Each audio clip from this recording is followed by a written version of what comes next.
6 माह बाद अगला पर्चा जो होता है वो इसने मुझे खुद बोला कि मुझे वहाँ से फ़ोन आ रहा है किसी को दे के आना है सामान। मैं दे के आया, देने जा रहा था, रास्ते में ही इसने शायद पुलिस खड़ी की थी। सामान क्या था? अफीम मंशियात थी। मंशियात आपको पता था? जी ये मुझे नहीं मालूम था। इसकी पैकिंग कुछ ऐसी थी कि वो मुझे ना खोलने की इजाज़त भी दी हुई थी इसने। तो खैर वो कोई पैकिंग इतना ताबेदार खामन, एक तरफ तो मारता पीटता था, जी हाँ। ठीक है, शादी के फौरन बाद, और दूसरी तरफ उसकी इजाजत दरकार थी आपको एक पैकेट खोलने के लिए। जी ये बात भी हैरानगी वाली है। हाँ, हैरानगी वाली है ना, हाँ ना। परेशानी वाली बात है। पढ़े लिखे हैं? जी मैं अंडर मैट्रिक हूँ।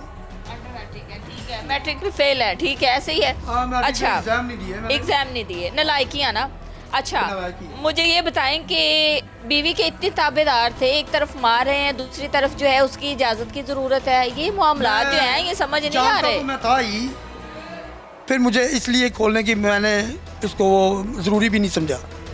मुझे मालूम था इसमें मंशियात ही होगी और क्या आपको है। देखिए मक्खी निकल रहे थे। निकल रहा था वो बच्चों की खातिर ठीक है, कि मेरे कितने हो चुके थे? बच्चे उस वक़्त मेरी 12 साल की होगी थी। बेटी, तीनों बेटी। बच्चे थे। तीनों बच्चे थे, तीनों बच्चे हो। इसीलिए तो मैं ये मजबूर था ज़्यादा। ठीक